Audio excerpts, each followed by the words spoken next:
Olá, boa noite. Bem-vindos ao GO em Foco. São 9h12 nesta segunda-feira. Hoje é dia de falar sobre eleições municipais, eleições 2020. A nossa cobertura do GO em Foco das eleições municipais se intensifica a partir de agora. E nessa primeira entrevista, nós vamos conversar com um especialista eleitoral, um advogado especialista, para falarmos sobre a questão das eleições municipais. Adia, não adia, o que pode, o que não pode, o que é pré-campanha, questão de filiações, já pode filiar ainda, não pode mais, o que os pré-candidatos podem fazer neste período. A partir de agora, você pode compartilhar também a nossa live para que mais pessoas possam ter acesso, a esse conteúdo que nós vamos trazer nesta noite de segunda-feira. E comigo aqui, Jonathan Coutrin Figueiredo, advogado eleitoralista, ele é especialista, em eleições, tem aí a sua carreira com várias campanhas eleitorais e vai trazer para nós, compartilhar o seu conhecimento aqui no GO em Foco. Jonathan, boa noite, bem-vindos ao GO em Foco, é um prazer tê-lo aqui para trazermos e compartilharmos informações importantes sobre as eleições municipais.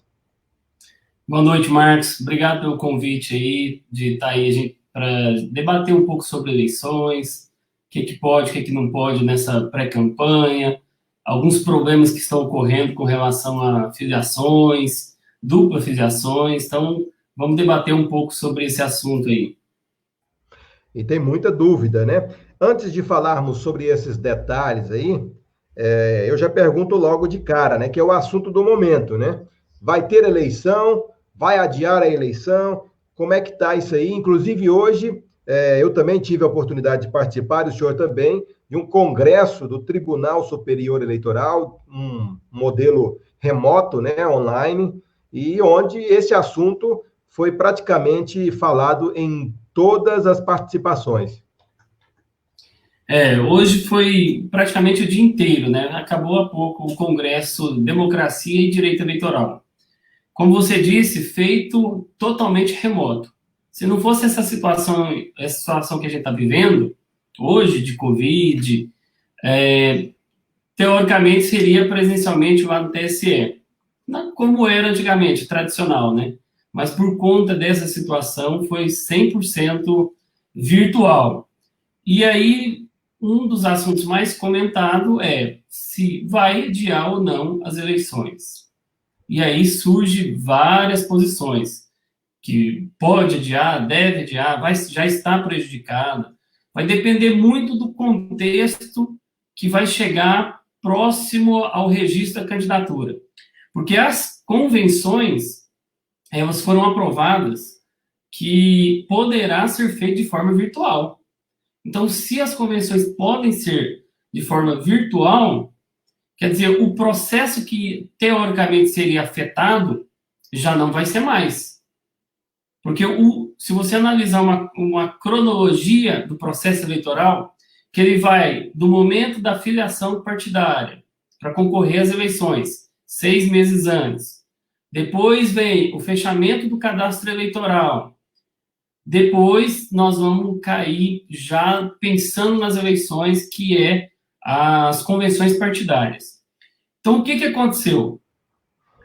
Para as filiações dos pré-candidatos, quem tem interesse em concorrer às eleições, que terminou no dia 4, ela foi feita tranquilo, não teve problema nenhum.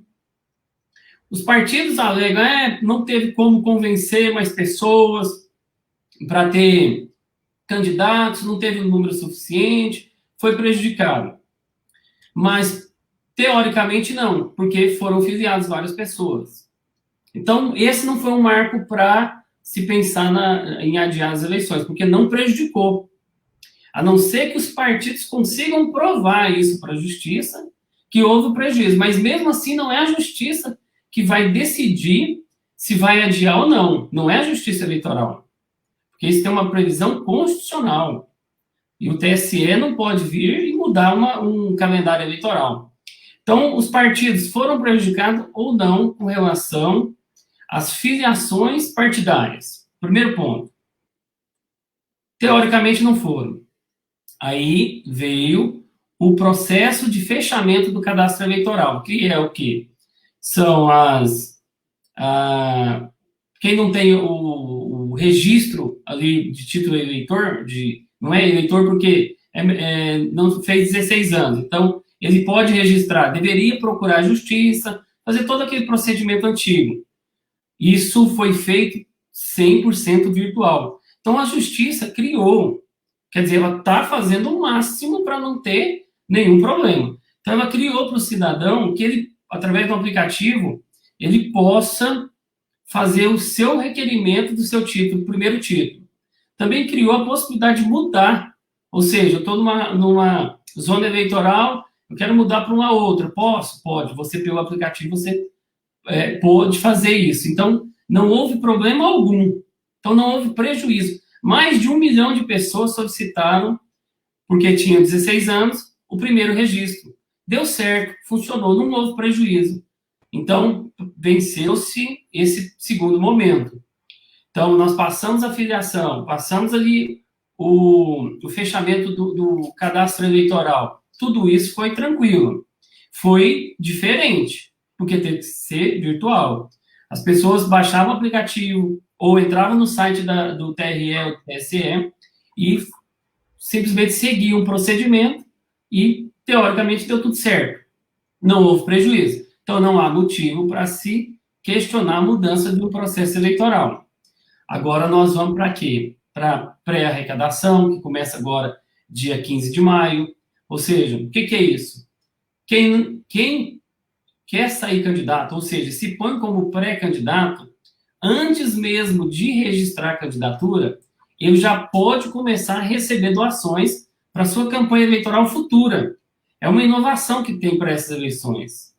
É a segunda vez que esse instituto é usado, mas nas eleições municipais é a primeira. Então, o cara sai, eu sou pré-candidato, Marcos é pré-candidato a vereador. Eu posso arrecadar recursos para minha campanha que ainda nem começou? Pode. Como que eu faço isso? Tem uma série de regras e de permissivos legais, porque ele pode fazer uma campanha de pré-arrecadação. Agora, o que é uma campanha? São várias ações que podem ser feitas para ele conquistar recursos, doações para a sua futura campanha. Isso começa agora dia 15. Será que isso vai ser prejudicado ou não? Eu acredito que não. Até mesmo porque 2 fatores existem. Primeiro, poucos pré-candidatos, conhecem desse instituto da pré-arrecadação, da vaquinha eleitoral, crowdfunding. Poucos conhecem. E poucos conhecendo, poucos planejaram para fazer uma pré-arrecadação. Como que faz isso? Ou seja, dia 15 era para começar, não é para você iniciar um planejamento de como vai arrecadar, é para você já começar a arrecadar. Então, o primeiro ponto é o desconhecimento desse permissivo legal. O segundo já é difícil pedir voto, conquistar o voto. Pedir dinheiro para uma candidatura, eu vou tomar uma vaia. Ninguém vai querer fazer uma coisa dessa. Então, como que eu vou fazer uma pré-arrecadação para minha campanha eleitoral? Então, tudo isso vai levar a baixa arrecadação. Então, ou seja, 2 fatores que são importantíssimos. Primeiro, conhecer. Conhecendo, bolar um plano estratégico, ou seja, um plano de arrecadação para eu conquistar recursos financeiros para a campanha. Quando eu começar minha campanha, quando eu registrar minha candidatura, o partido vai lá, sou candidato, agora eu sou candidato, porque até então eu era pré-candidato. Eu já tenho dinheiro depositado na minha conta, através de doações que eu consegui nesse período de maio até o registro da candidatura. Pode ser arrecadado depois? Pode. Não é que registrou a candidatura não pode arrecadar mais. Pode continuar. E aí você arrecada como candidato. Mas o que é a ideia? A ideia é, antes de eu registrar a candidatura, eu já ter dinheiro suficiente dentro dos limites legais para poder concorrer à minha eleição, que é de 45 dias. E o que é uma eleição de 45 dias? É uma eleição para pedir voto. Não é para ficar preocupado com dinheiro, não é preocupado com as despesas. Isso tudo tem que ser feito agora. Se você já se coloca como pré-candidato desde agora, não é só dizer que é pré-candidato. Você precisa de fazer ações, você precisa de planejar a sua campanha que está por vir. Então, tudo isso você pode fazer tanto na pré-campanha como nessa pré-arrecadação que começa dia 15 de maio. A pré-campanha ela já iniciou. Ela inicia um dia depois das eleições, porque você já se pode colocar como pré-candidato, mesmo que as eleições vão acontecer daqui 4 anos, e fazer diversas ações. Diversas Exatamente. ações. Exatamente, essa pré-campanha que muita gente também está boiando, né, doutor Jonathan? Tem muita gente aí perdendo tempo, né? Veio a pandemia do coronavírus e o pessoal parece que achou bom, né? Ficou escondido, né? E o que é muito ruim para poder mostrar o trabalho, aí, já que quer ser candidato, né? E vamos falar então.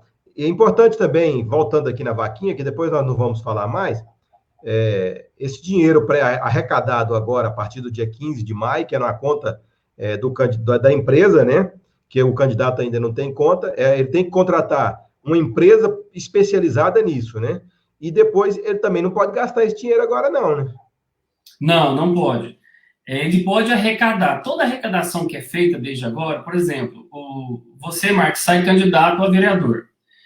Dia 15, eu vou entrar numa plataforma que você escolheu, que é registrada no TSE, e esse registro que é feito pelos critérios legais da norma eleitoral, a empresa se credencia e ela está apta para trabalhar para um candidato arrecadando. Ela é o meio, é o instrumento aonde vai se criar uma página. Essa página ele pode divulgar da forma que ele bem entender, redes sociais, WhatsApp, pode fazer reuniões fechadas com o auxílio do partido político, e nisso ele demonstrar a sua página, a forma de arrecadar, seu plano de governo, suas plataformas políticas, seu pensamento. Ele pode fazer isso tudo, só não pode pedir voto. Pode pedir apoio político, pode pedir recurso financeiro, mas não pode pedir voto. Em reuniões fechadas, que o partido vai elaborar essas reuniões, então ele pode começar a arrecadar. Arrecadou, para onde vai? Vai para essa plataforma. Qual plataforma? Tem várias aprovadas pelo TSE. Nisso, o candidato escolheu uma e ele vai divulgar através dela as suas propostas, o porquê de acreditar naquele projeto. Esse dinheiro vai para a plataforma e fica numa conta corrente do pré-candidato. Isso fica lá, ó, fulano de tal, Jonathan doou para Marcos, CPF tal, título de eleitor tal e o valor X. Isso é automaticamente divulgado pela plataforma, ou seja, de conhecimento de todos. Eu posso entrar na plataforma e saber quem é que doou para o Marcos. Fulano de tal da cidade lá. Beleza, ó, os doadores são deles. O Marcos pode divulgar, pegar esse doador e divulgar que ele foi um doador? Pode, porque é uma obrigação da plataforma. É uma obrigação do TSE divulgar. O que tem de mais o pré-candidato divulgar que o Jonathan doou para Marcos? Não tem nada de mais, é até bom. Por quê? Porque pode incentivar novas doações. E a finalidade é essa. Pela causa, pelo candidato, as pessoas que forem adeptas àquele candidato poder doar livremente. Por que esse processo está mudando? Por que está mudando essa cultura?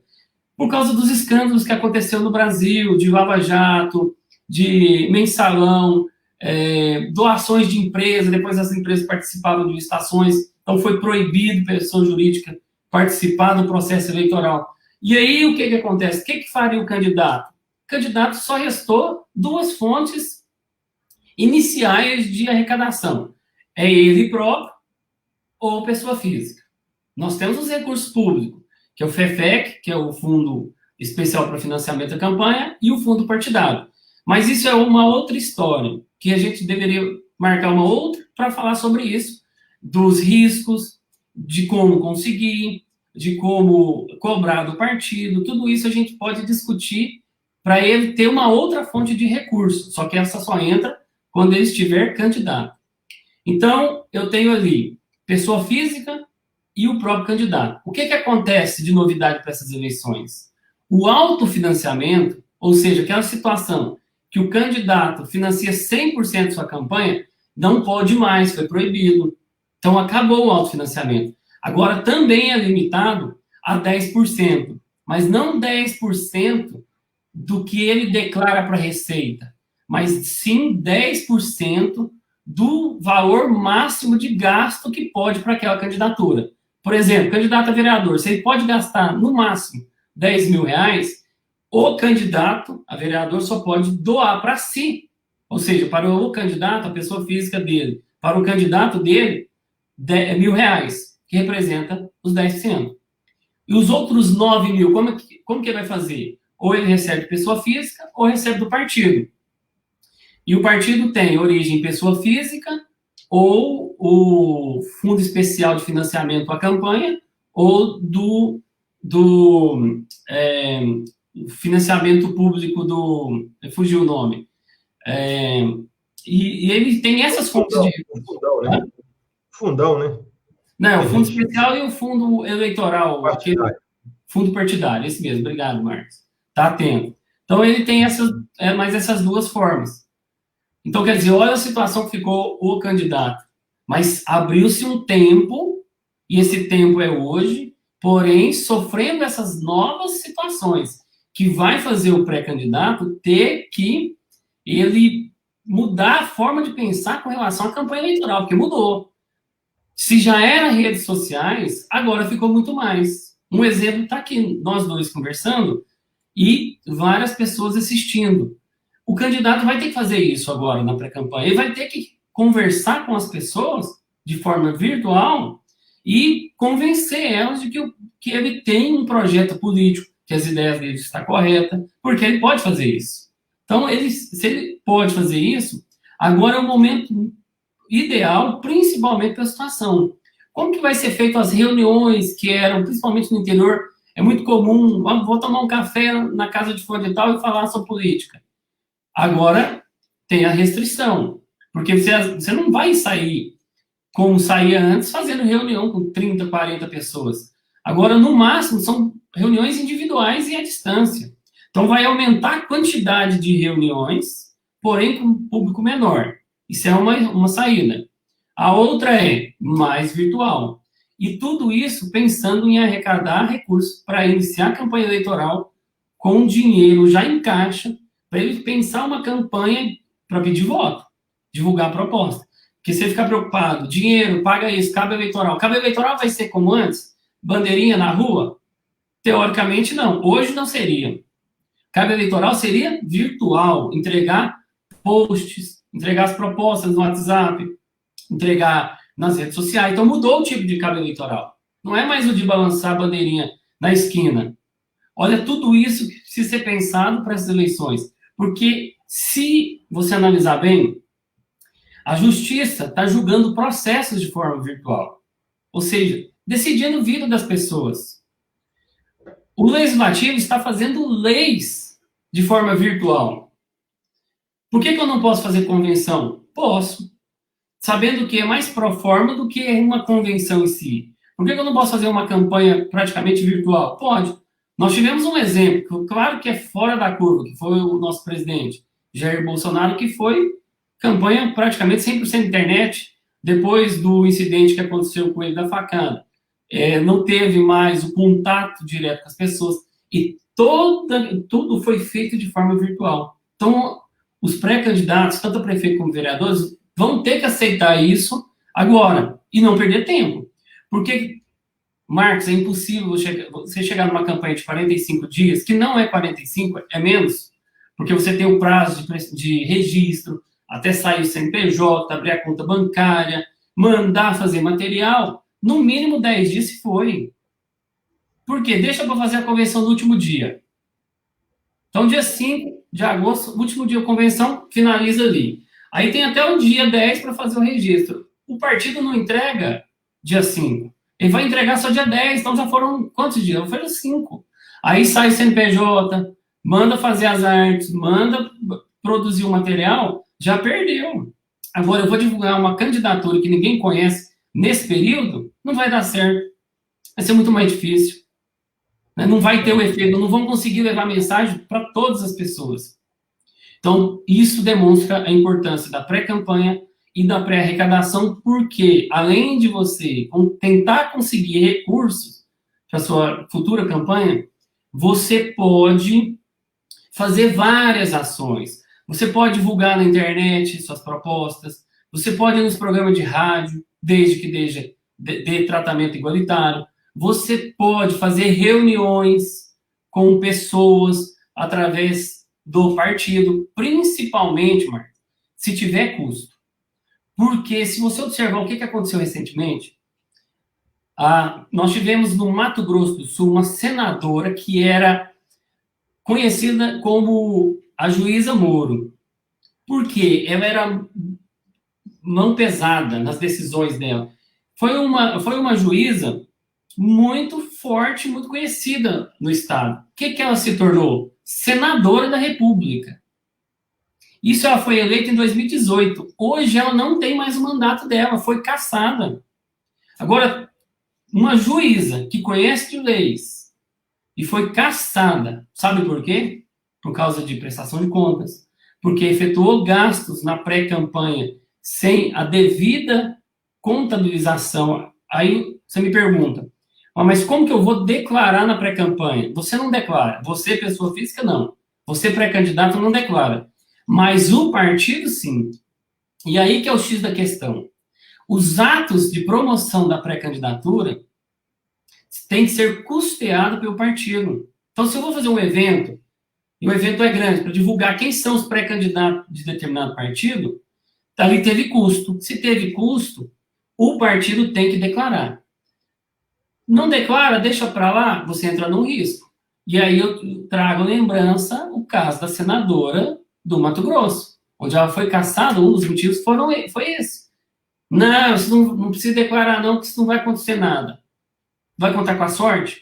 Você vai fazer um investimento, que é um investimento não só financeiro, mas pessoal, familiar, de tempo para uma candidatura, e vai simplesmente jogar tudo por terra. Aqui em Goiás nós já tivemos deputados cassados por causa de prestação de contas, simplesmente porque não informou como aplicou os recursos. E isso é muito, muito interessante. A lei diz assim para você, Marcos. Eu vou te dar 10 mil reais do Fundo Especial de Financiamento de Campanha Eleitoral. O que eu quero que você faça esse dinheiro? Você gaste na sua campanha eleitoral. E, ao final, você preste contas comigo. Me fale, através de documentos, com o que você gastou esses 10 mil reais. Não é de não acreditar, mas acredita que muitos candidatos não conseguiram demonstrar com que gastaram o dinheiro.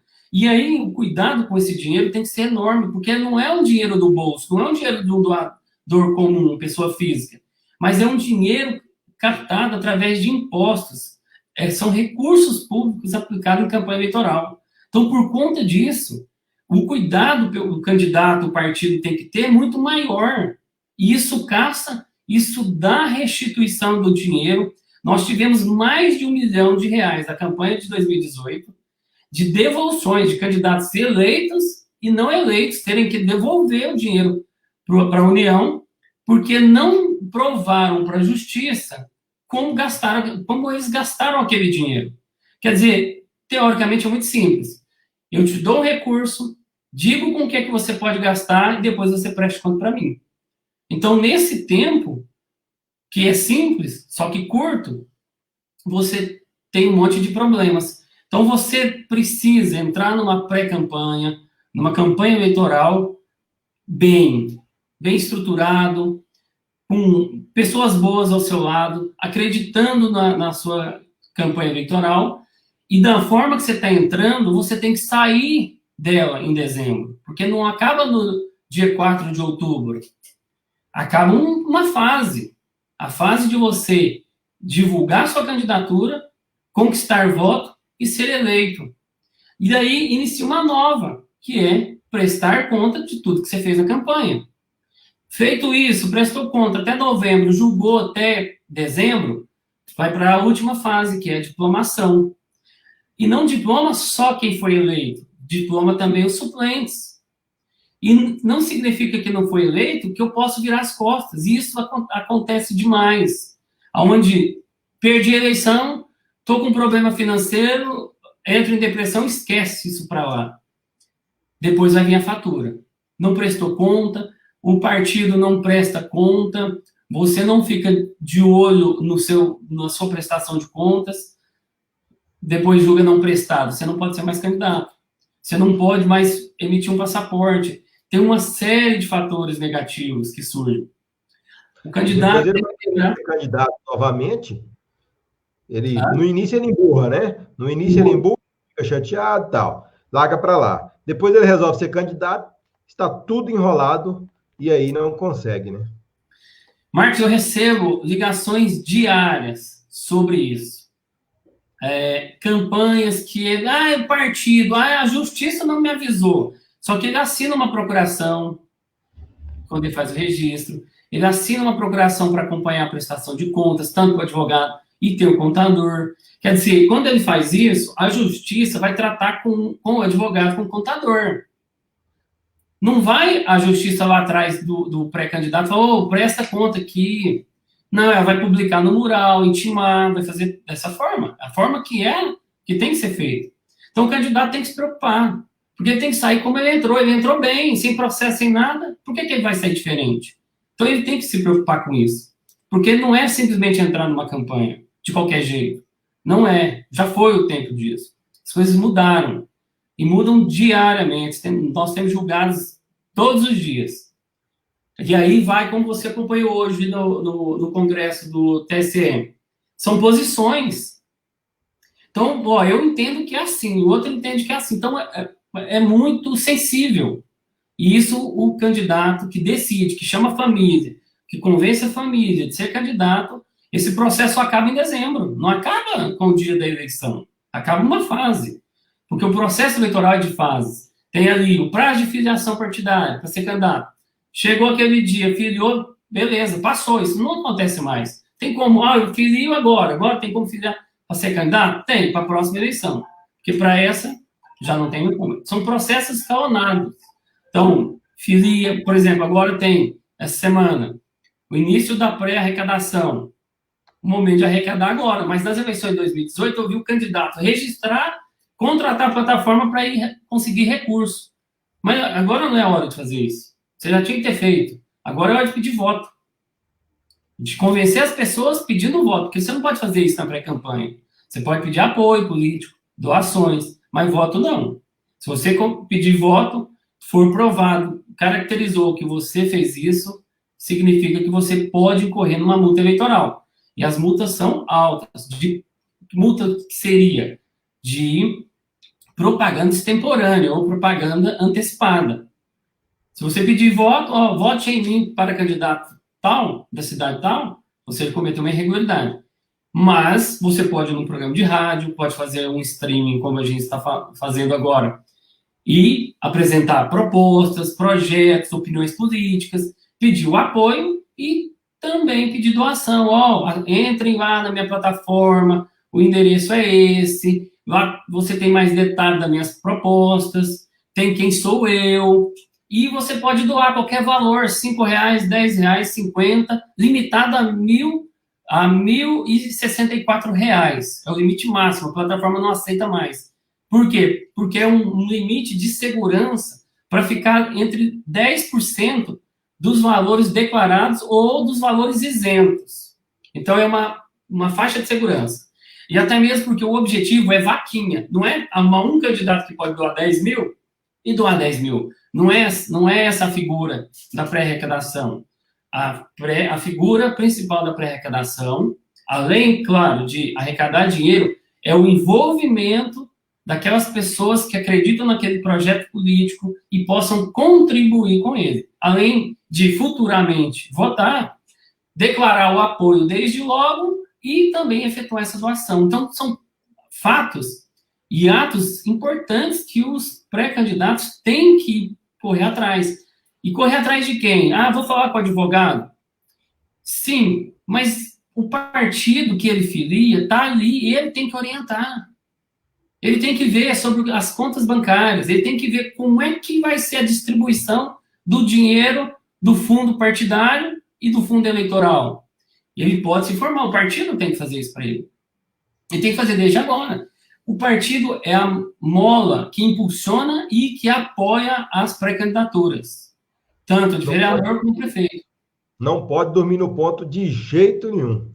Não. São 43. Eu estou conversando hoje, nosso bate-papo aqui, com o advogado especialista em eleições, Jonathan Coutrin Figueiredo. Estamos falando sobre eleições, pré-campanha, vaquinha eleitoral, que é uma novidade, e a pré-campanha também, né? Temos muitos assuntos aqui para falar.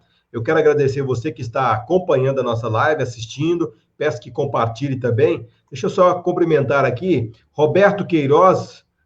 Boa noite, Marcos. Boa noite, Roberto. Roberto, que é pré-candidato a prefeito de Varjão, está aqui assistindo também a live. O Ramon Ferreira de Souza. Boa noite, amigo Marcos Barbosa. Nós só temos pré-candidato aqui hoje. Rosa Ribeiro de Souza, bem esclarecedor para os futuros candidatos.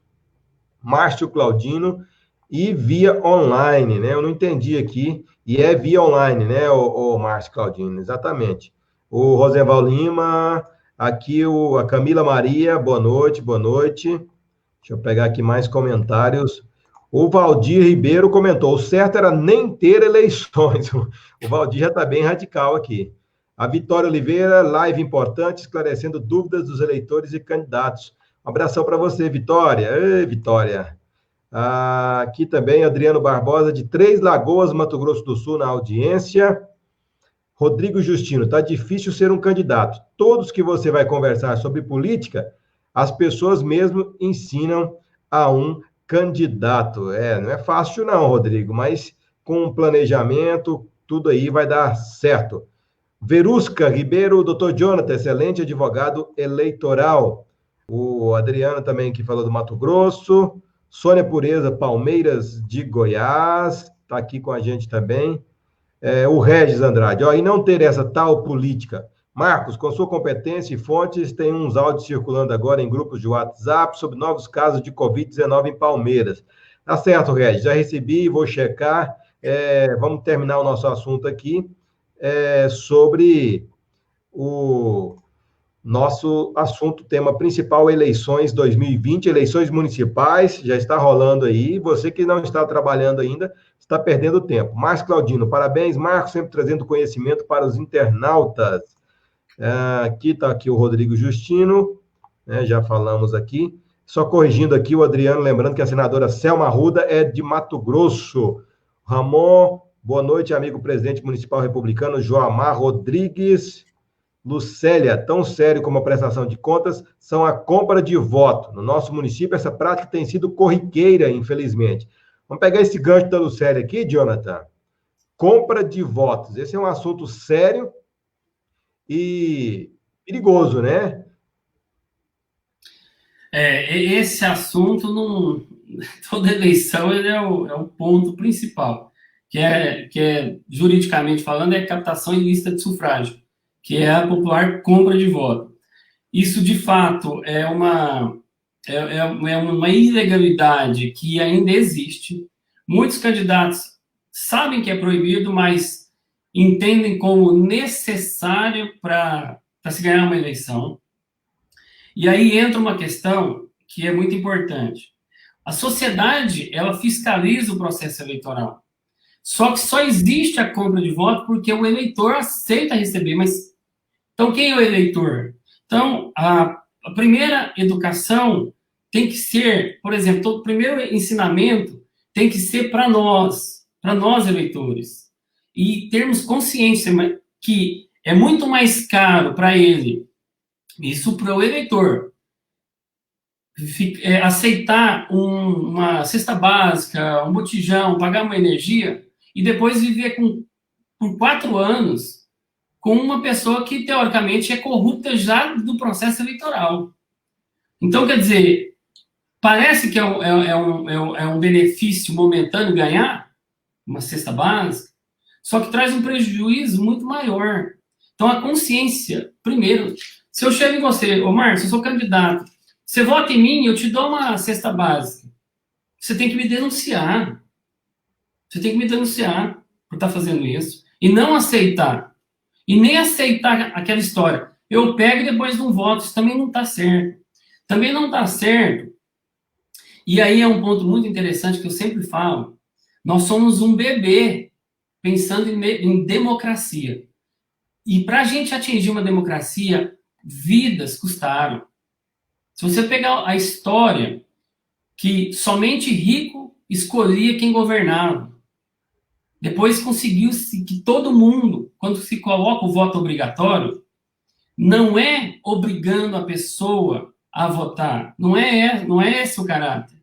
Mas obrigando o Estado a fazer que as pessoas votem, fazer que as pessoas participem do processo democrático de escolha de quem vai governar, para ele poder reclamar se estiver ruim, para ele poder tirar se estiver ruim. Agora, imagina se for como antigamente, ou não tem eleição, vira uma monarquia, todo mundo manda e todo mundo ali um manda e todo mundo vai ter que obedecer. E a democracia foi conquistada a muito sangue. Os negros não podiam votar, hoje pode. As mulheres. E a importância do voto obrigatório, se não fosse obrigatório o voto, você acha que o Estado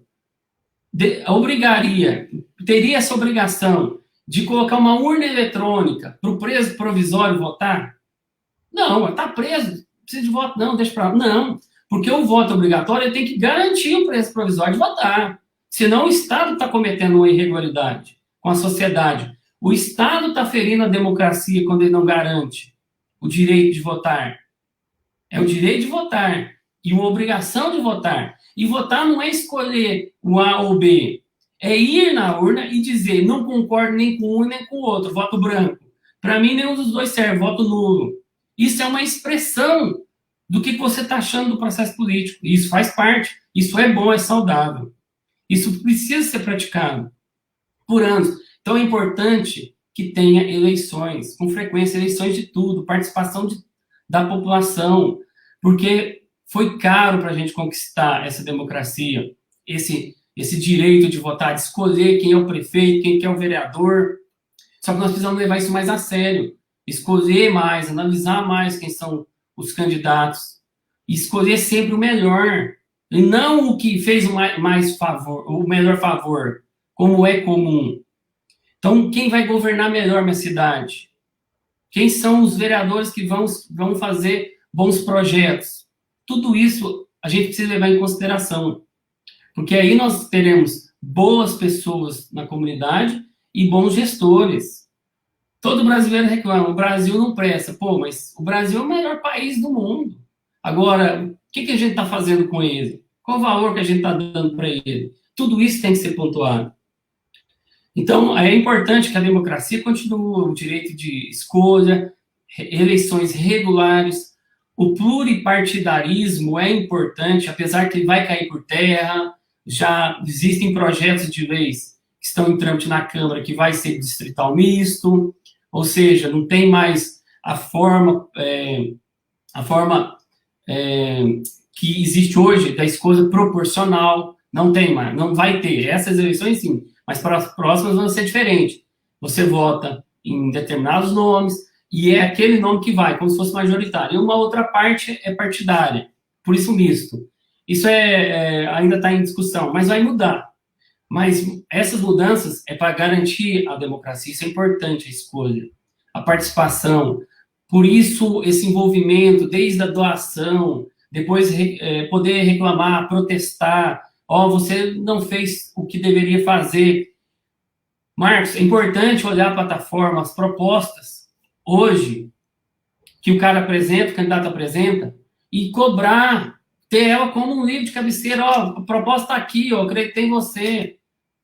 As pessoas não cobram, largam para lá. Pô, ele registra no TSE tudo que ele vai fazer para o município, e depois ninguém pega isso para cobrar. O que ele prometeu? Ele prometeu o asfalto aqui. Por que o asfalto não veio? Entendeu? Então, tudo isso são fatores. E aí vem no direito de votar nas eleições para mudar isso. Não concordei, não gostei, o melhor é o outro. Tem que executar, né? Porque o preço é muito caro depois, né? É muito Você caro. vende o voto agora, depois vai pagar um preço caro, porque não vai ter asfalto, não vai ter o esgoto, não vai ter aquela obra importante aí no seu bairro. Tem que ter muita atenção. Agora, Jonathan, é importante também dizer para os pré-candidatos que é o seguinte: nós temos hoje uma ferramenta aqui, que é o celular. Todo mundo tem um celular na mão, todo mundo tem uma câmera. Fica velhaco, meu amigo, minha amiga. A Se compra de voto vai ser bem mais fiscalizada. o pessoal vai fiscalizar aí, com certeza. Não cai nessa, não, de comprar voto, não, porque vai ser perigoso. Vamos seguindo aqui na nossa entrevista de hoje, eleições municipais, conversando com Jonathan Coutrin Figueiredo. É um assunto que às vezes você pode não interessar aqui, os pré-candidatos estão interessadíssimos, né? Mas é um assunto importante, porque nós, apesar da pandemia do coronavírus, o processo eleitoral está correndo. E nós estamos aqui para esclarecer, para falar tanto com o eleitor quanto com os pré-candidatos. Falamos da vaquinha, na pré-campanha falamos que não pode pedir voto, pode usar as redes sociais, pode dar entrevistas. E a questão da filiação, nós falamos um pouquinho, mas vamos voltar aqui para a gente falar o seguinte: venceu o prazo para filiação, tanto venceu agora dia 6 de maio, para o eleitor, né, votar. Então, quem não fez o título de eleitor, que tem 16 a 18 anos, ou quem não mudou o seu domicílio aí, ou não regularizou o título, se não mudou o domicílio, vai ter que votar no domicílio anterior, atual. Se não regularizou, não vai votar nas eleições municipais deste ano. Mas tivemos também o prazo para filiação de quem queria ser pré-candidato, né? Porque por enquanto é pré-candidato. Esse prazo foi 4 de abril. Mas aí tem aquele pessoal, Jonathan. Eu filiei aqui no partido, atendendo um amigo meu, filiei há muito tempo, agora filiei novamente em outro, porque meu amigo mudou de partido, eu fui com ele, e deu dupla filiação. Como é que é essa situação de dupla filiação? Tem solução? Interessante sua pergunta, porque é o problema do momento. Hoje eu recebo aí 10, 20 ligações por dia, justamente demonstrando isso, questionando, eu estou nessa situação, o vereador tal, aconteceu isso. E é muito interessante porque teve a janela partidária, e a janela partidária, para quem tinha mandato e queria mudar de partido, era dia 3, não era dia 4. Então, primeiro ponto que tem que ser observado foi esse. Para ele estar dentro da janela, teria que filiar, mudar de partido até o dia 3. Dia 4 é para quem não tem mandato e quer ser candidato. E o que aconteceu? Muitos casos, a pessoa estava filiada no partido e aí veio e filiou dia 4 do 4 ali para concorrer em outro partido. Quando a justiça faz o confronto para gerar certidões de filiações partidárias, dia 15 de abril, ela verifica que a pessoa está em 2 partidos. O que acontece? A mais recente prevalece automaticamente, cancelando a anterior. Ou seja, a filiação mais antiga ela é automaticamente cancelada. Então, nós resolvemos o problema. Está resolvido. Mas por que eu recebo um monte de questionamentos? Se é automático, se a própria justiça já cancela a outra e vale a que eu filiei por último. Porque muitos casos estão filiados no mesmo dia, em 2, 3 partidos. Então, mas como assim? Primeiro ponto, houve má fé de algum partido em lançar a filiação daquele pré-candidato com a data do dia 4? Houve má fé primeiro? Qual partido está errado nessa história? O partido A ou o partido B? Então, aí nós já temos um problema, aí nós já temos um início de um processo para verificar a dupla filiação. A boa-fé dos partidos políticos de ter filiado. Mas muitos casos acontece assim, principalmente no interior. Uma semana antes, eu fui convencido pelo partido A que eu ia filiar nele. Então, eu fui lá e assinei uma ficha. Para o partido A. Passado uma semana desse dia, eu fui convencido que o melhor para mim era o partido B. Eu fui lá e assinei uma outra ficha. Então, eu assinei 2 fichas de filiação. Provavelmente você não colocou a data da filiação. Então, o partido vai colocar para você. E daí ele colocou dia 4 do 4. Os 2 partidos colocaram dia 4 do 4. Então, deu uma dupla filiação no mesmo dia. Não tem o mais novo e o mais velho. Isso está chovendo desses problemas. Não, eu não quero ficar nesse partido, eu quero ficar no outro. Mas você assinou a ficha? Assinei. Então, aí nós temos um problema. Quando você escolheu o partido B para ficar com ele, você comunicou, você mandou um e-mail lá para o partido, eu assinei ficha de filiação e não tenho interesse em ficar nesse partido mais. Você fez isso? Primeiro ponto. Não, provavelmente não fez, porque 100% dos casos que eu estou tendo, não fez isso. Não comunicou o partido anterior. Então, bom, então já meio que dormiu no ponto. Mas tem como fazer alguma coisa? Teoricamente, sim. Dentro desse processo de dupla filiação, você vai ter que ter elementos para provar, através desse processo de dupla filiação, que aquele partido ou agiu de má fé, ou você demonstrou que não tinha interesse, ou que seria teoricamente uma saída que você ficou claro para o outro partido ou para a sociedade, você tem provas disso, que você estava afiliado no outro, você não quis mais aqui, você tirou fotos, saiu nas redes sociais. Então, são elementos de provas que quem vai decidir isso vai ser num processo, vai ser um juiz eleitoral. Então, vai ter que judicializar a questão para se provar o que aconteceu, se houve má fé do partido, se você comunicou o partido, mesmo que de forma verbal, ou por uma ligação, porque lembre-se que a gente estava no problema da pandemia, não tinha como você protocolar, e aí uma questão, você poderia também encaminhar uma carta para o juiz dizendo, não tem interesse, ficar e protocola lá, beleza, só boa-fé estava caracterizada. Só que a justiça estava fechada. Como que eu poderia fazer isso? A justiça eleitoral agora é 100% virtual.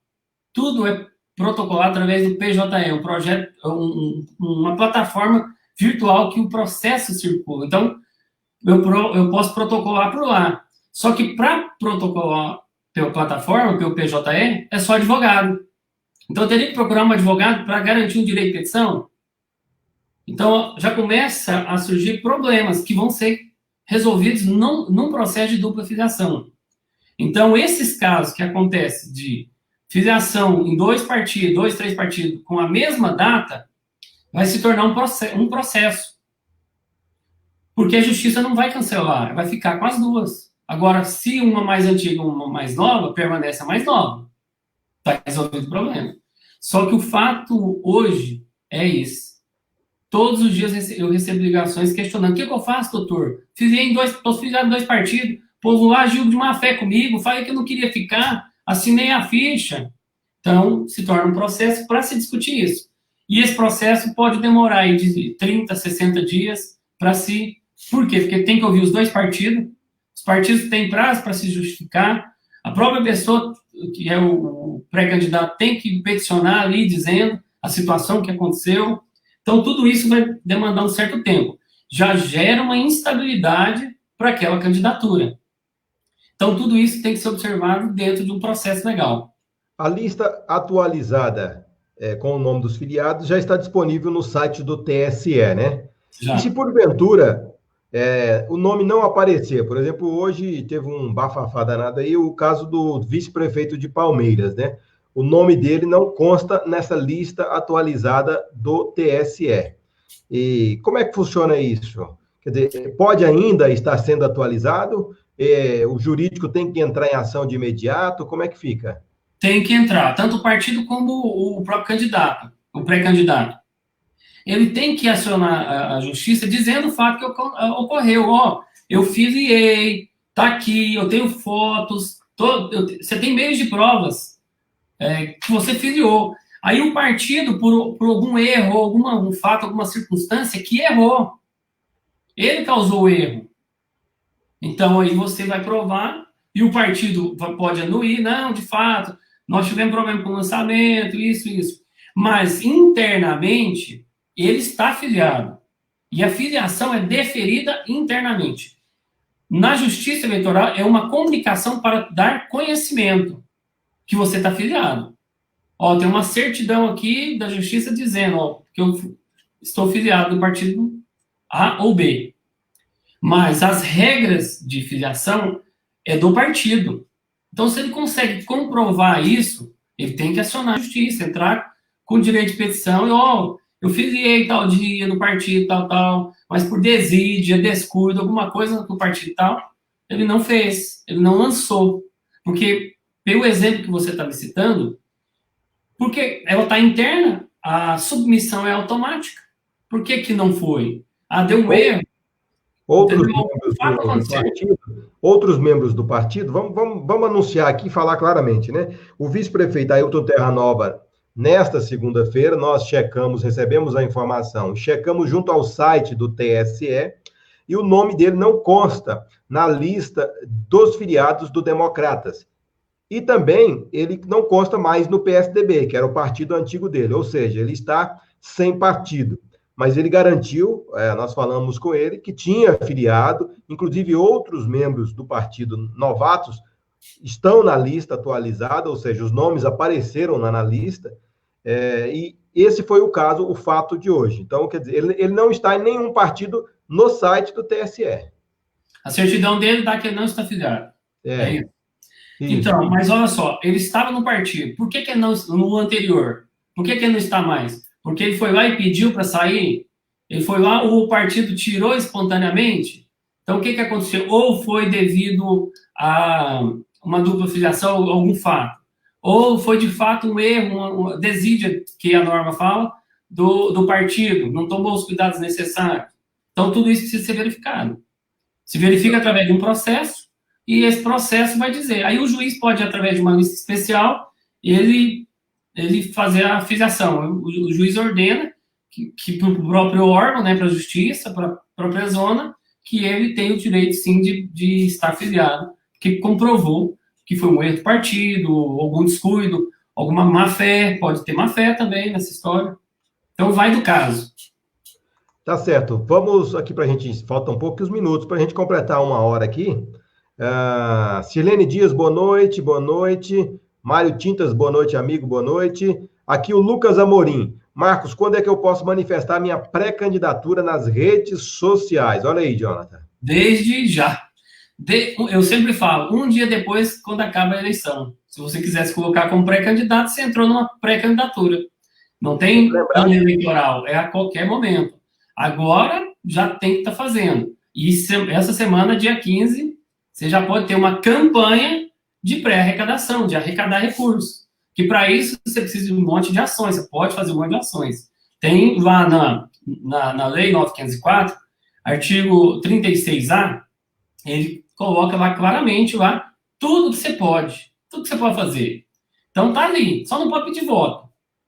E se tiver gastos vultuosos na divulgação da pré-candidatura e da pré-campanha, o partido que tem que custear, ele que tem que declarar, tem que ser feito através do partido. O partido tem que estar envolvido no processo. Não pode ser excluído da história, não, porque senão acontece o caso da senadora do Mato Grosso. Ela foi cassada, um dos motivos foi a pré-campanha. O João Mar Rodrigues, considerando uma cidade como Palmeiras, qual será o teto de gastos para vereador e prefeito para essas eleições? Já tem esse valor aí, comparado com a eleição anterior?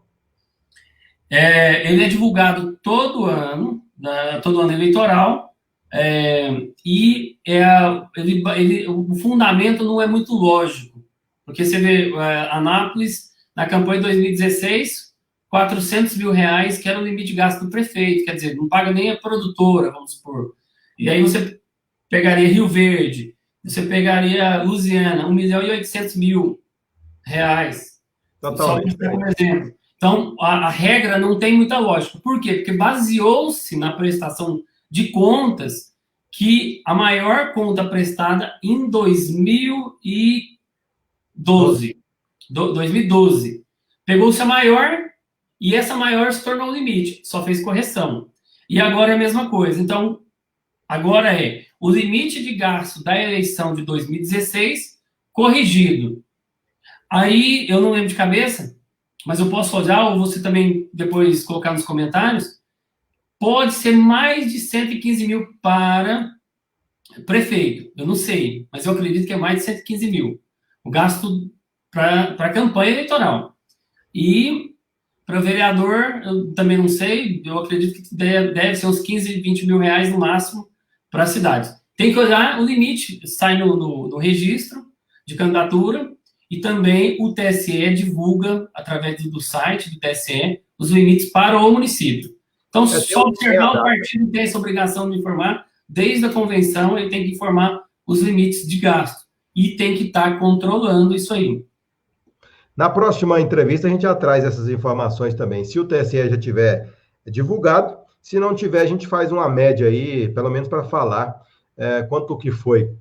Paulo José Martins, parabéns pela iniciativa. Quanto mais informações sobre o processo eleitoral, melhor. Capacitação, principalmente para os candidatos.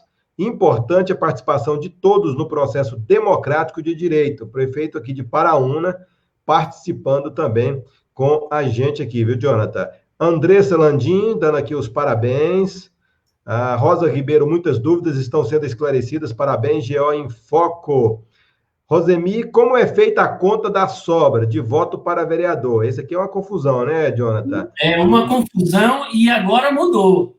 Mudou para complicar. Só para esclarecer, antes de você falar, eu acredito que o limite do Estou olhando aqui agora. Achei alto, hein? Em Palmeiras de Goiás, mais ou menos 1.600 votos para cada cadeira.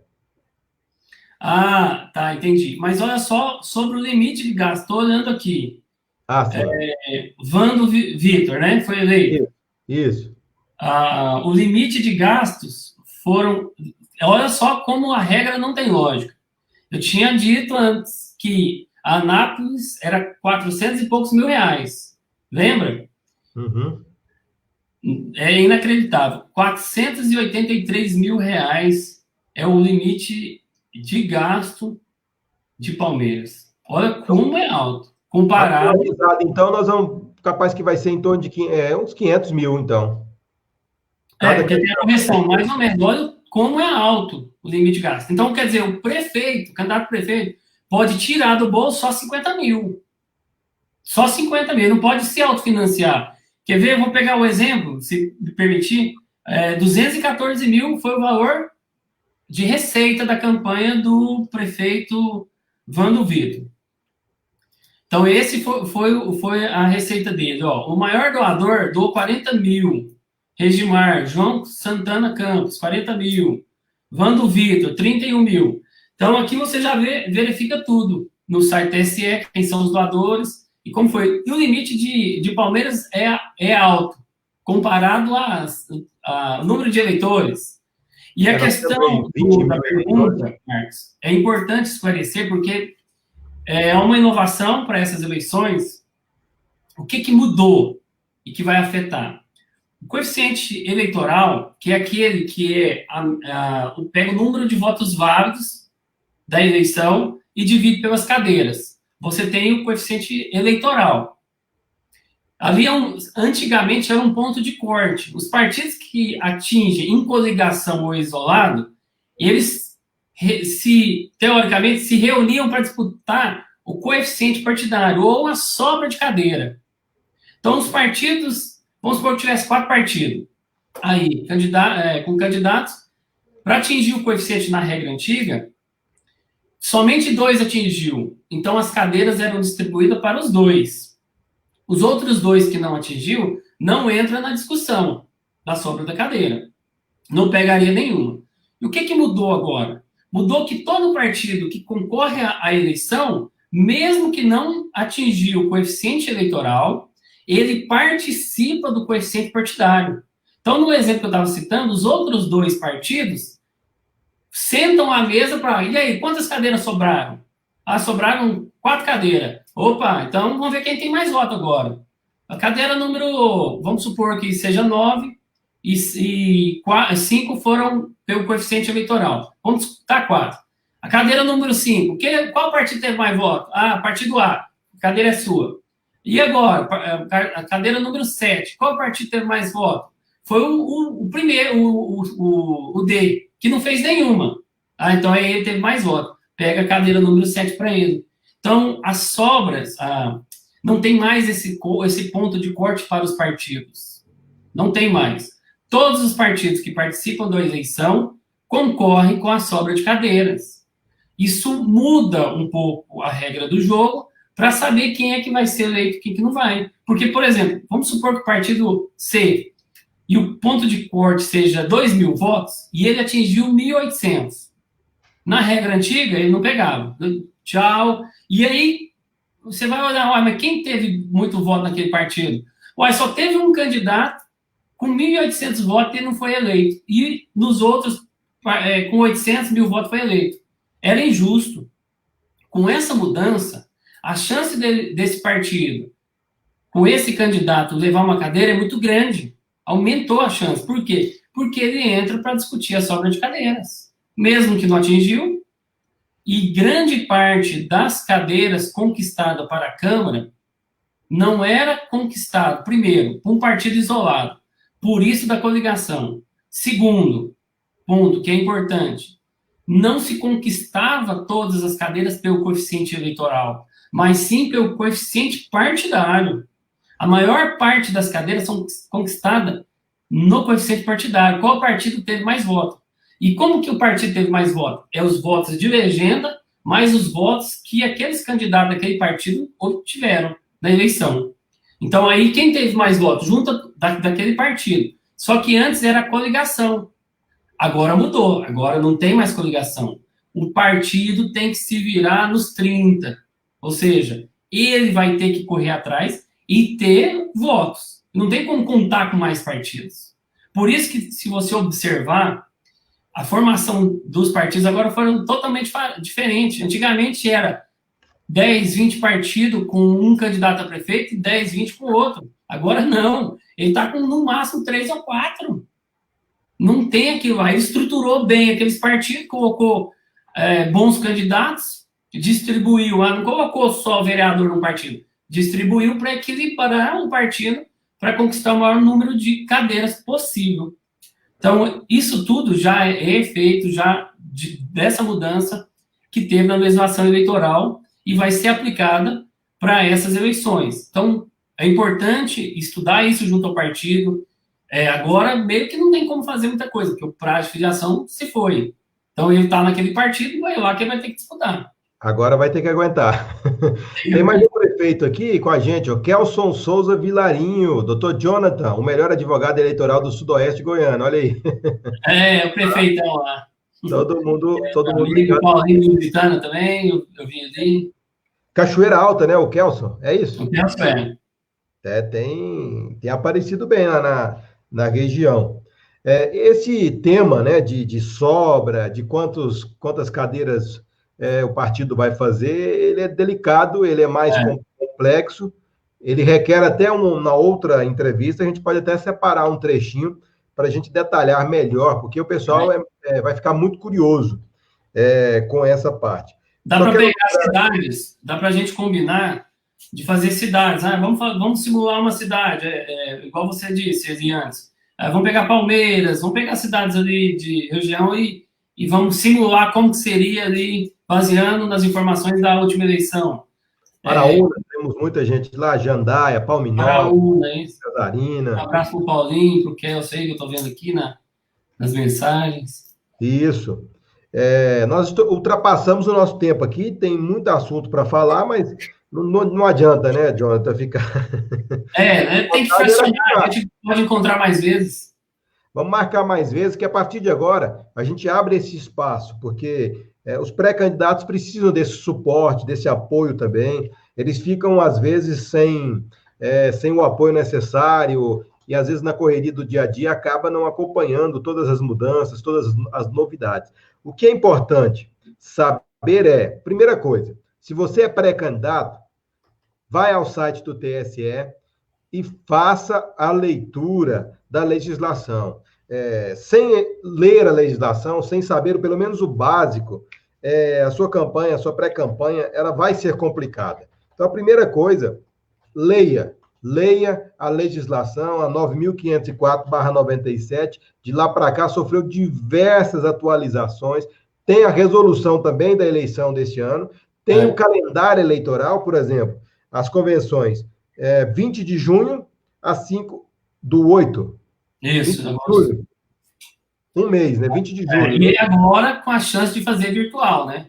Que não tem dificuldade nenhuma, porque todos nós sabemos que as convenções, a realização dela ali, aquela festividade, é pro forma. Ou seja, era mais festividade para comemorar o que lá na sala do fundo foi debatido a eleição, o projeto.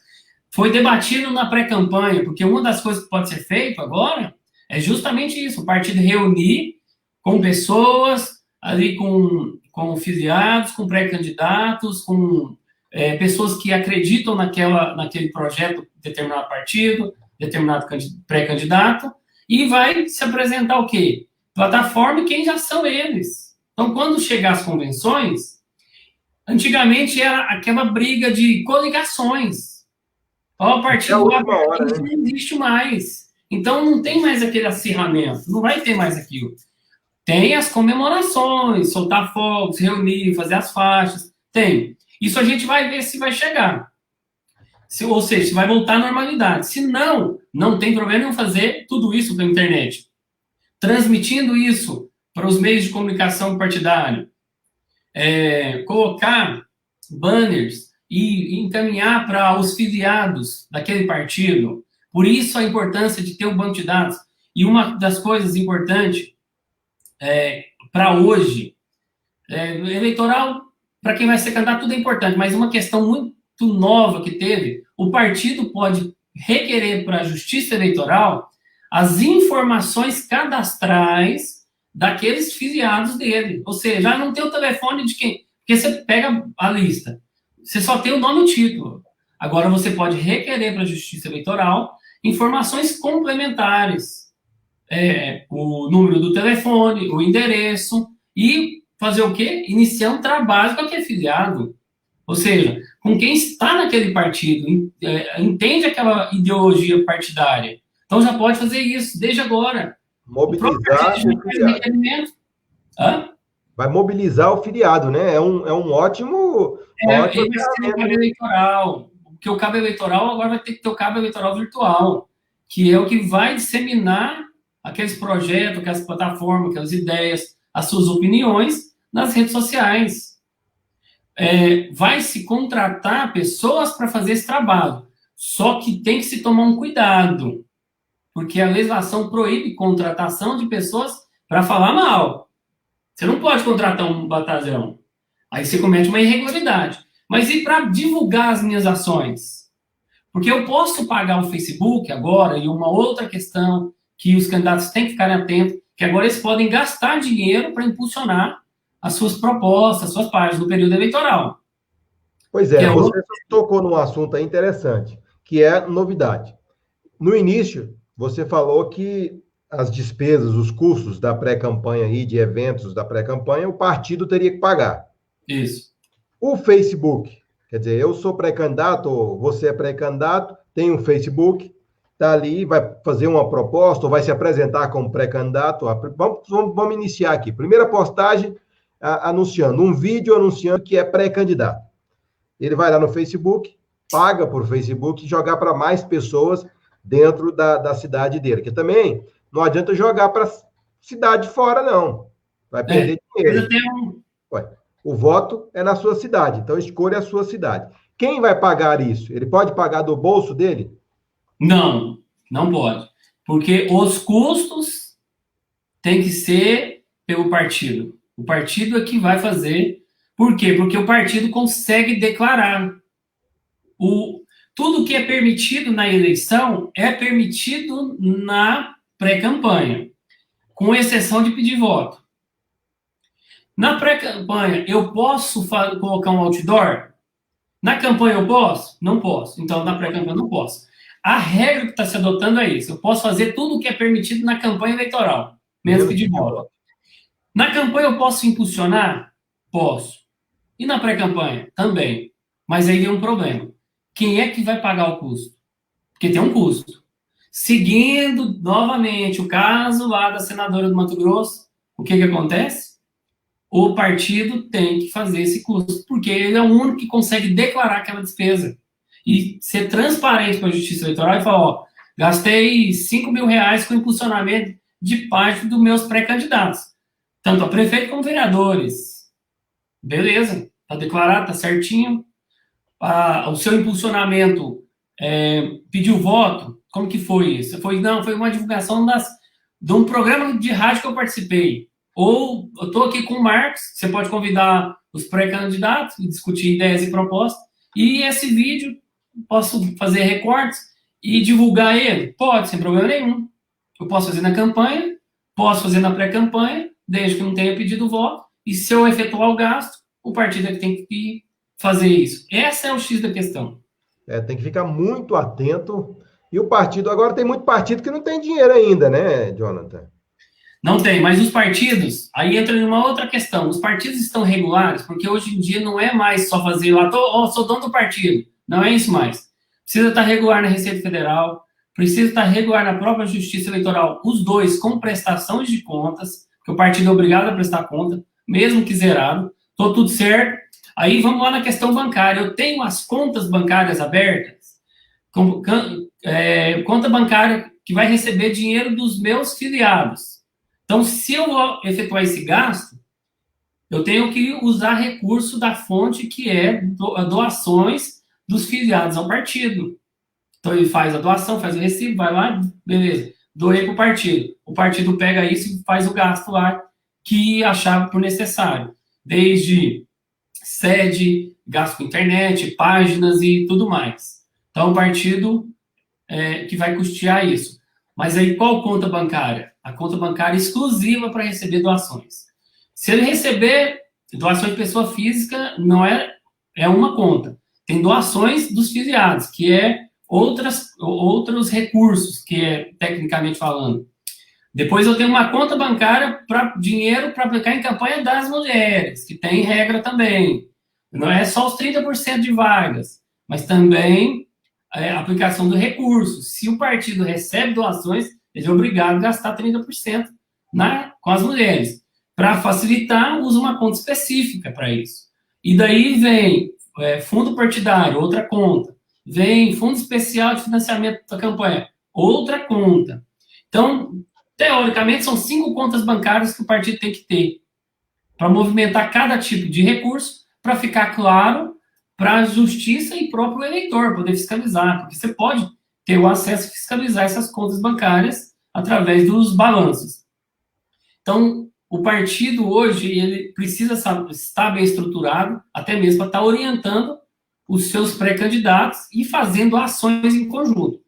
Você pode ver que toda postagem de um pré-candidato, ele tem que ter a presença do partido, porque, teoricamente, não é para linkar o nome ao número, mas sim que o partido está promovendo também aquela promoção pessoal, que pode promoção pessoal, não pode propaganda extemporânea.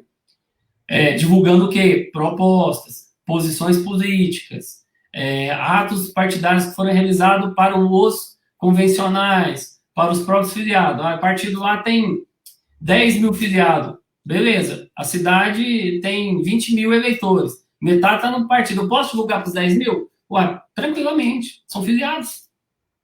E receber doações de filiados também. O pessoal precisa ficar atento aí, porque tem muita coisinha que pode conseguir arrecadar o dinheiro aí para o partido para usar a pré-campanha. O importante é acelerar, porque tem muita gente aí que eu já estou observando que está parada, parece que está escondida, e tem que acelerar, porque quem é desconhecido vai ter problema na hora, ainda mais diante dessa situação que não pode sair de casa para pedir voto, porque, primeiro, porque as pessoas também não estão recebendo visitas. Segundo, não pode aglomerar. Então, tem que usar as redes sociais, é um canal importantíssimo hoje, mas também não é de qualquer jeito, tem que saber utilizar as redes sociais aí para poder converter e convencer as pessoas a dar o apoio aí. Jonathan, nós passamos aqui do tempo, eu acho que a gente pode fazer a próxima, até com mais detalhes, com outros assuntos, porque o pessoal gosta muito de saber, né? Eu posso fazer isso, eu posso fazer aquilo, e a gente pode fazer uma próxima aí, daqui uns 10 dias, sei lá, acho que também não pode ser muito longo, porque até para a gente ajudar essas pessoas aí a caminharem nesta pré-campanha. E aí eu conto com você mais uma vez. E Pode anunciar contar sempre, também, estou à disposição. quero te Por agradecer. exemplo, estou vendo algumas perguntas ali, ó, o Rosemir Assis falou de Cesarina. 700 votos é o coeficiente eleitoral, ponto de corte lá. Então, daria para comentar ali. Então, 700. Se o partido fez 650 votos, ele vai participar da sobra de campanha. Ele vai disputar as cadeiras que sobram. E a maioria das cadeiras do Legislativo são eleitos pela sobra. E não por atingir o coeficiente. E aí tem uma outra questão. Se é 700 votos, para ir eleito, tem que ter no mínimo 70 votos, 10%. Aí, isso é um limite. O candidato, vamos supor que o partido faça lá, mas aí você vai ver o primeiro candidato que tem 69 votos, ele não assume a cadeira. Mas é uma outra história, um outro critério que também demanda uma explicação maior. Mas é bom que a gente pode ir comentando as perguntas. Tá certo. O Elvis Lapô está aqui na próxima, com transmissão pela Veredas FM também. Olha aí, ó. O Elvis sugerindo aqui, o Leandro, com certeza vamos fazer uma parceria com o Leandro da Veredas aqui para fazer também. Eu nem sei se ele colocou hoje, eu peço o Elvis Lapô é de Paraúna, né? Paraúna. Secretário de Saúde com um trabalho brilhante, está saindo muito bem aí nessas atividades agora aí contra o coronavírus. Eduardo Cândido, parabéns, Marcos, pelo trabalho. Obrigado, Eduardo. Então, vamos fazer assim, nós vamos programar a próxima, divulgar, e aí nós vamos trazer mais detalhes aqui para as pessoas, porque hoje no Congresso do TSE que nós participamos, nós tivemos muitos detalhes importantes da gente trazer também. Tem gente aí, adesivo, posso fazer adesivo? Posso dar um... Pode fazer. Inclusive, eu tive um caso de um cliente meu que deu um probleminha lá, uma multa lá inicial, R$2.000 por adesivo. Calma que adesivo pode. Aí, como que foi feito o adesivo? O que está escrito no adesivo? Tem voto, não tem, tal. Beleza. Aí fez, justificou para o juiz entendeu, sem problema, pode fazer. Não vai também gastar milhões com adesivo, que aí entra no abuso econômico. Mas, quer fazer uns 10, 20 adesivos aqui para divulgar colocar no carro? Sem problema, a campanha pode. Fulano de tal, pré-candidato a vereador. Pronto. Posso pôr o nome do partido? Se for custeado pelo partido, tem que pôr. Então, o adesivo eu posso pagar. Você pode, pequena monta, é irrelevante. O candidato A e B não leva a uma desigualdade. Entendi. Entendeu? Então, não tem problema, pode fazer. Agora, não pode fazer um outdoor, porque outdoor não pode. Além do custo mais elevado, a exposição e na campanha não pode, é multa. Então, tem que tomar cuidado. Beleza. O número do partido, não jamais, né? Nessa pré-campanha. Não, tem que tomar cuidado, assim, não é cuidado, é para não ficar correndo em risco. Muitos partidos têm o nome do partido e a logo do número junto. Isso. Tem problema? Se for padrão, não tem. Mas é um risco. Não, ele está linkando o nome, tal. Não está pedindo voto, mas está linkando. Dá questionamento.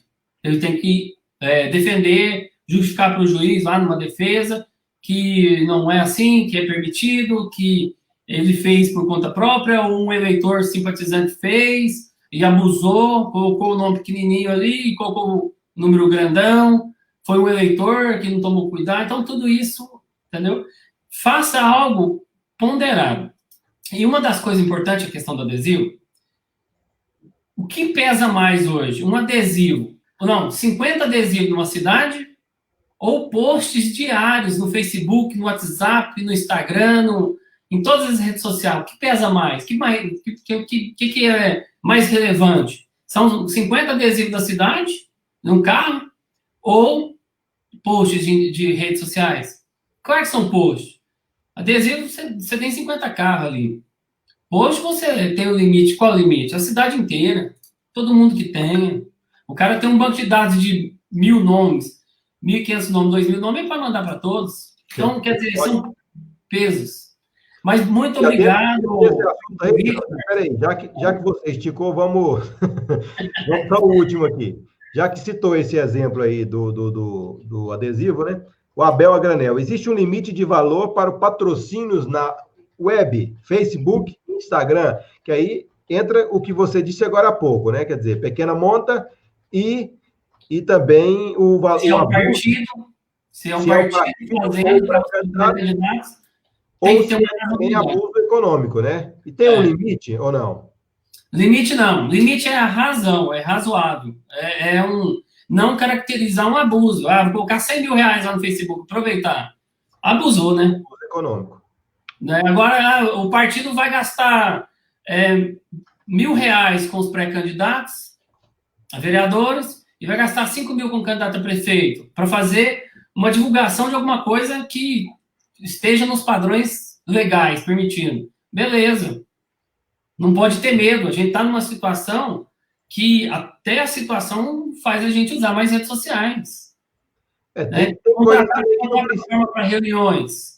O partido vai ter que fazer isso. Ele tem que ter uma plataforma onde ele pode reunir, como a gente está reunindo, e 50 pessoas, dando opinião, os pré-candidatos, porque não pode se aglomerar. Como que eu vou fazer? Se não usar a plataforma. Para isso eu preciso gastar. O partido precisa gastar. Entendeu? Então, tudo isso. O bom senso vai ter que pegar muito aí, né? A última aqui, a Josi Dias. Eu, como eleitora, posso pedir voto ao meu candidato a prefeito e vereador nessa pré-campanha agora? Pedir voto, não. Pedir apoio e pedir doações, pode. Voto, não. A doação, se tiver a plataforma lá, né? Aí, claro, é tudo pela plataforma, onde vai, né, entra na página pessoal do pré-candidato, lá tem as plataformas, quem é ele, a história dele, e aproveita e doa, acredita nesse projeto, doa R$5, R$10. Quem doa ali, realmente, vai... Apoia. Quem não apoia. Carlos Capiri, qual o limite para a pessoa física impulsionar? Nós falamos agora há pouco, né? Então, não tem limite, mas tem a razoabilidade, quer dizer, não vai abusar aí, colocar um valor muito alto aí, porque vai chamar atenção, vai ser fiscalizado. Tem que ter bom senso, né? Aqui o Renata Ribeiro, ótima entrevista, parabéns, Marcos. E a Rádio Veredas anunciou aqui, de Paraúna, que vai fazer a próxima transmissão com a gente também. Então, obrigado na próxima nós já vamos ampliar, Jonathan. Olha aí, já vamos pular o Rio Turvo. Obrigado, agradeço aí o colocar à disposição aí, é gratificante. Jonathan, tchau, tchau. Muito obrigado. Obrigado pelo convite. Vamos conversar mais. Valeu. Obrigado a todos aí que participaram. Boa noite. Boa noite, então. Falamos aqui com Jonathan Coutrinho, advogado, especialista em eleições.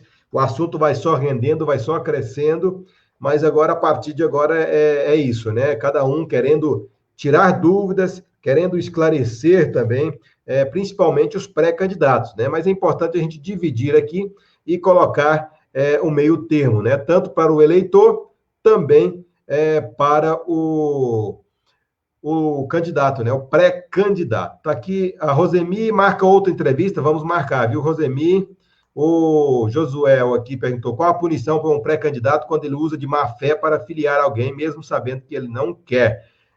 Pena que o Jonathan já saiu aqui, Josué, mas fica aí essa na próxima entrevista, nós vamos trazer também este assunto aqui. Quero agradecer você que ficou até agora, que acompanhou, foi longa, mas é um assunto que sempre vai esticando. Lembrando que você pode acompanhar também o GO em Foco amanhã, com outras entrevistas, outras notícias, e também a nossa publicidade digital. Na quarta-feira, às 5 horas da tarde, eu vou começar uma série de entrevistas com os prefeitos da região. Então, eu vou começar com a prefeita Milena Lopes de Jandaia. Então, na quarta-feira, às 5 horas, nós já vamos ter esta entrevista aqui no GO em Foco. Muito obrigado a você que acompanhou.